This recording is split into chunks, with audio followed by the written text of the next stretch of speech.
Success. Whenever you hear that word, you most likely think of financial or career success. But those aren't the main aspects of success that are important to me. The two most important aspects of success are emotional and mental success. And journaling is the key to being successful in both of those areas. And there are four main reasons that I believe this is the case. First, it gives you control. Second, it helps you understand yourself much better.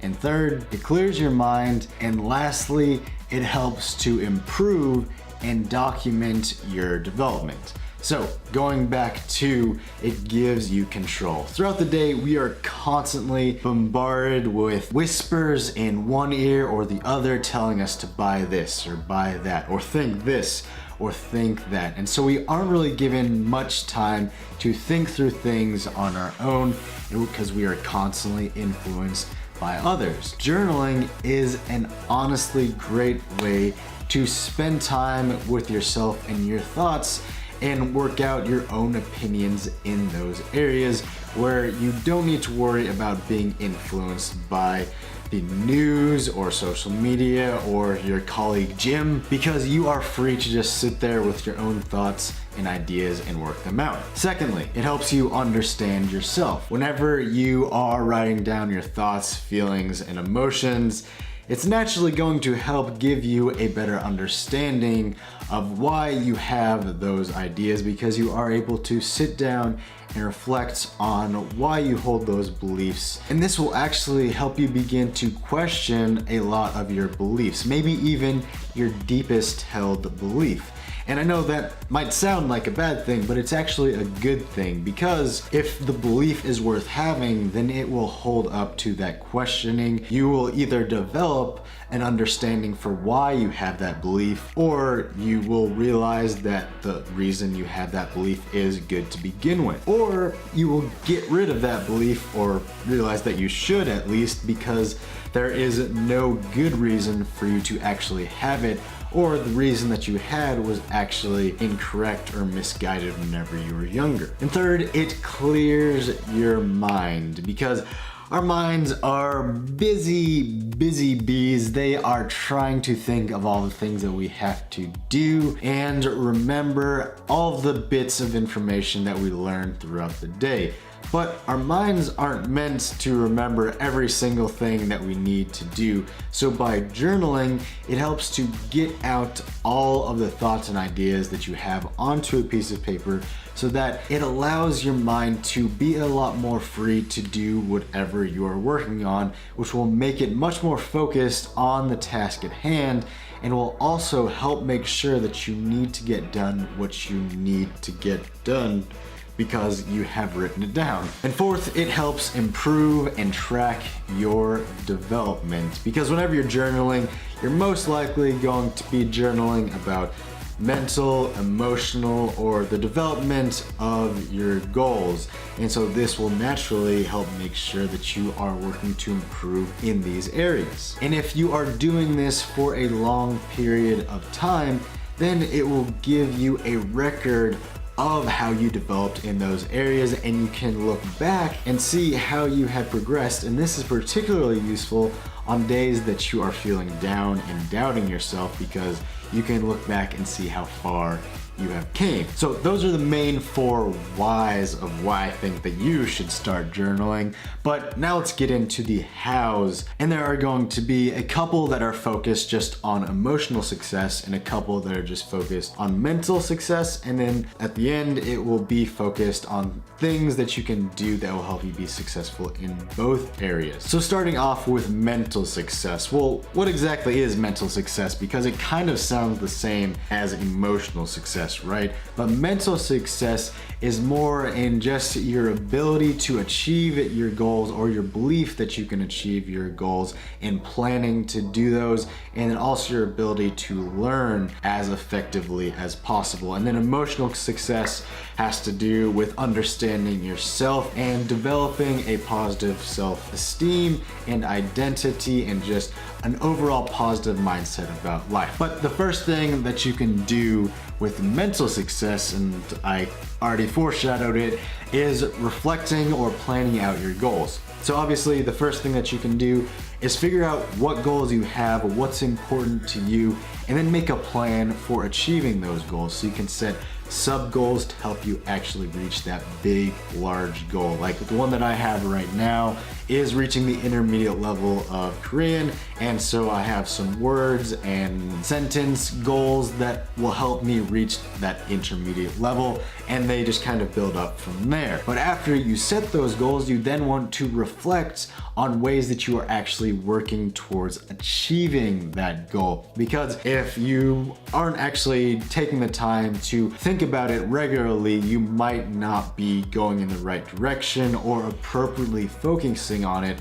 which will make it much harder for you to achieve that goal. But if you regularly reflect on it, then your mind is constantly thinking about ways that it can help achieve that goal, which will make it much more likely to be successful. And you can also make revisions to the goal or things that you're doing to help you achieve that goal based on your reflections, because you can realize that this isn't working, but this is working, so I should spend more time on that. And then the second thing is to reflect on your learning. And this is particularly important if you are a student or you are just learning something in general, because through the process of reflecting, you are strengthening the connections in your brain to the information. And then if you are a student, it'll make it so much easier to actually take tests, because tests require the process of recalling the information, which is what you're doing if you journal down the information on a daily, weekly, or monthly basis. I mean, I would recommend daily just because that will get you the most bang for your buck. But either way, it will help you to strengthen the connections in your brain to that information, either for the test or for the process of lifelong learning. And then another way that you can kind of reflect on learning is just reflecting on your day and the lessons that you can take from it and how you can apply it to your future, because there are going to be a lot of things that you can learn from in your day, especially the mistakes that you made, and it's important for you to take the time to think about them so that you can handle yourselves better in the future. And the last thing you can do for mental success is doing the bullet journal. And I'm not going to go too in depth on how to do this, so I'll link a video up here. Yeah, I think it's up here, in case you're interested in how to actually do the bullet journal. But it's essentially just writing down to-do lists and tasks that you need to do throughout the day,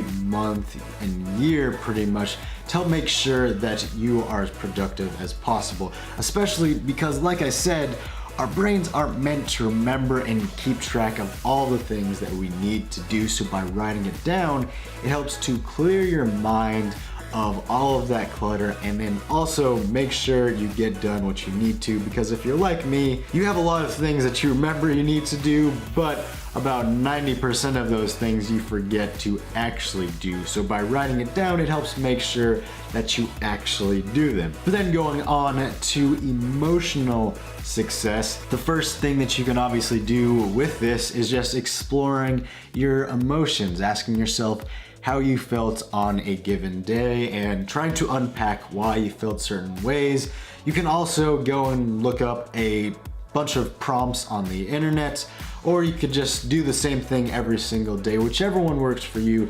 But whenever you're doing this, you really want to be honest with yourself and how you feel, because that will give you a better understanding of your own emotions, which will also help you control them more whenever you need to. But you want to make sure that if you are negative a majority of the time, that you try to rewire how you're thinking and rewrite them to be a little bit more positively, because what you think is what you bring into reality. So if you're constantly thinking negative thoughts and having negative emotions, then you will attract negativity in your life. So you want to try and be as positive as possible while still recognizing all of those negative thoughts. But that brings me to the next point, which is kind of rewiring your brain to think more positively by doing a gratitude journal or writing positive affirmations to really help rewire your brain to think more positively, because what you think about most is what you bring into existence, like I said. So if you journal on those positive thoughts, feelings, and emotions, even if you don't necessarily believe them yet, it will slowly transform you to be more positive in real life. And then lastly, journaling methods that you can do for both mental and emotional success. The first one is daily pages, and I actually talked about this in my video 2 weeks ago on a productive morning routine or something along those lines. And this is just writing down a conscious stream of thought, 3 pages, just writing down whatever you can think of, because we constantly have things running through our heads, like I have said, so it helps to get it all out so you can organize it or resolve it, whatever you need to do. It just helps get rid of all of that mental baggage and get it down on a page. And you don't necessarily have to do just 3 pages. You can do 1, 2, 5, 10, whatever you feel like writing down that day, as long as you feel that you are getting what you need written down. Then you can actually remember your dreams, and I talked about this a little bit that day as well. But whenever we're sleeping, our brain continues to work through the problems that we were dealing with during the day. And this goes for mental as well as emotional problems. So you might receive some insight or an actual solution to some of the problems that you're dealing with, either from homework or with emotional problems that you're dealing with, or it might just help give you a better understanding of why some emotions are occurring and those sort of things. And then lastly, you can use your journal to problem solve, because I find that by writing down my problems, it helps me to get a better grasp of them. And I actually fall into some traps where whenever I get stressed out about something, I tend to avoid it and put it off and go and do Netflix, or go and watch Netflix or Hulu. And then that causes me to stress out more. So it's just a vicious cycle. But by actually sitting down and problem solving all the things that you're dealing with, it will help you to resolve them so that you can live a happier and healthier life. And that is all that I really have for you today about journaling. I hope you enjoyed this video. If you did, then please pound that like button, subscribe if you haven't, and I'll see you in the next one.